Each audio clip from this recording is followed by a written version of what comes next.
Murió 2 veces. La primera, durante 30 minutos. La segunda, 30 años después.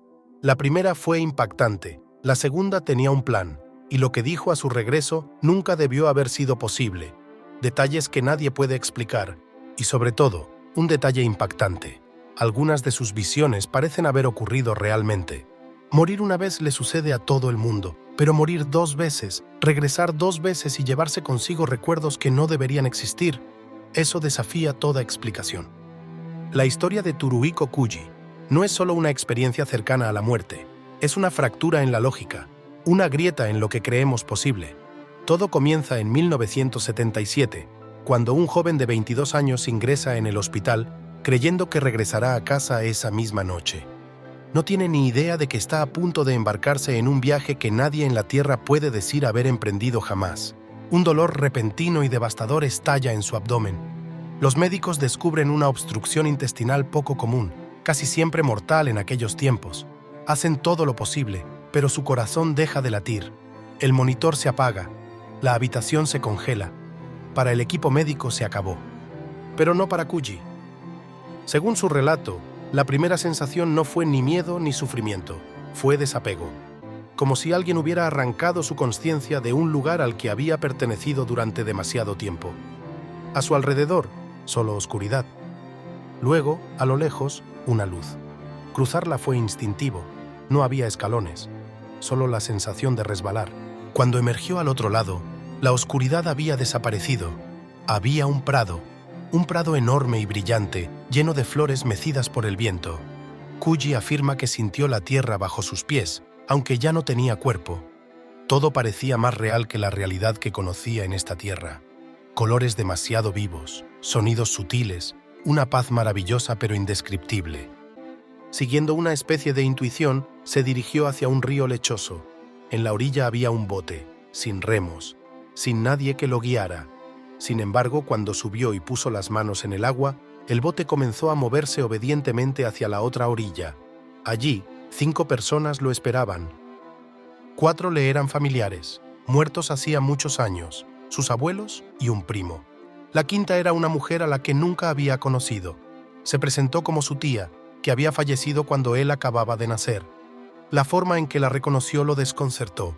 ¿Cómo se puede reconocer el rostro de alguien a quien nunca se ha visto? Sin embargo, dijo, fue como el resurgimiento de un recuerdo que no se sabía que se tenía. Entonces, un cambio repentino. El prado desapareció, el barco desapareció, y Kuji se encontró en el hospital. Pero no en su cuerpo.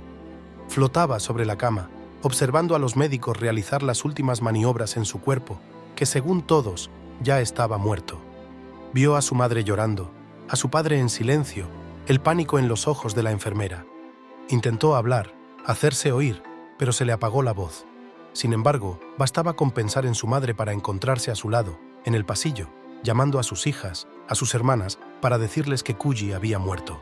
Tan solo pensar en sus hermanas fue suficiente para catapultarla a su coche mientras conducían, angustiadas, hacia el hospital. Se sentó entre ellas como una pasajera invisible, escuchando palabra por palabra lo que decían. Y cuando volvió a la vida, 30 minutos después de que se declarara su muerte, repitió cada frase que había oído en ese coche. Frases que no podía haber conocido. Los médicos no podían explicarlo. La familia tampoco. Pero ese viaje, según Kuji, aún no había terminado. Ahora sabía, o al menos creía, que la conciencia no estaba atrapada en un cuerpo, que no caminaba, se movía, que no recordaba, accedía, que no estaba sujeta al tiempo, lo atravesaba. Así que decidió ir a donde nadie va, al pasado. De niño, un episodio lo había atormentado durante años. Él y su hermana jugaban cerca de un río cuando una enorme roca empezó a rodar hacia ellos. En el último momento, una voz gritó, ¡cuidado! Nadie había descubierto nunca quién los había salvado. Durante su experiencia cercana a la muerte, Kuji regresó a ese día. Vio la roca moverse y sin pensarlo gritó, ¡cuidado! Él y su hermana se dieron la vuelta y se salvaron. Y entonces Kuji comprendió que su salvador y el de su hermana era él mismo. Cuando su corazón volvió a latir, sintió una certeza que nunca había buscado. El tiempo no era una línea, era un lugar. Habían pasado 30 años desde aquella experiencia cercana a la muerte. Kuji se convirtió en un astrónomo de renombre, descubrió cometas, dio conferencias, escribió libros. Su vida parecía normal de nuevo, pero no lo era. Esa frontera que había cruzado en 1977 seguía abierta en su interior. Y en China, en 2007, durante una cirugía de emergencia, el corazón de Kuji se detuvo de nuevo. Una segunda muerte. Un segundo viaje más allá del velo. Esta vez, sin embargo, no se dejó llevar. Tenía un plan. Quería dejar evidencia física de su viaje, un testimonio para sí mismo y, sobre todo, para los demás. Afirmó haber viajado al Japón del siglo XVI durante la construcción del santuario de Tosa.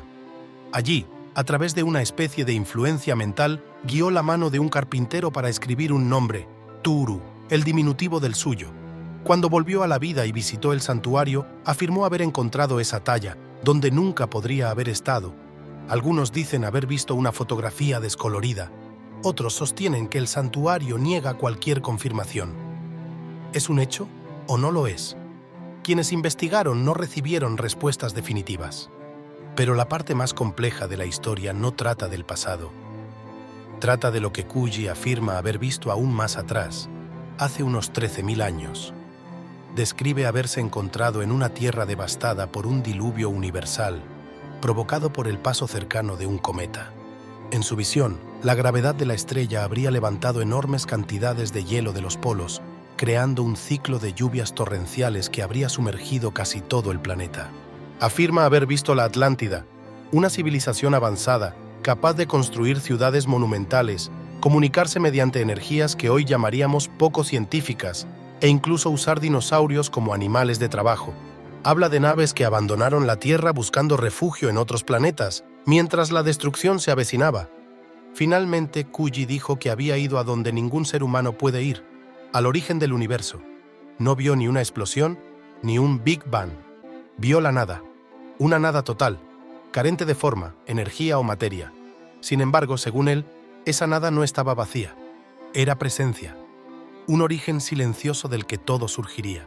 Cuando despertó en su propio cuerpo por segunda vez, los médicos hablaron de un milagro. Él habló de algo diferente, una visión, un mosaico de lugares, tiempos y acontecimientos que ninguna persona viva había descrito de la misma manera. Desde entonces, la historia de Tsuruhiko Kuji se ha extendido entre escépticos, académicos, curiosos e investigadores.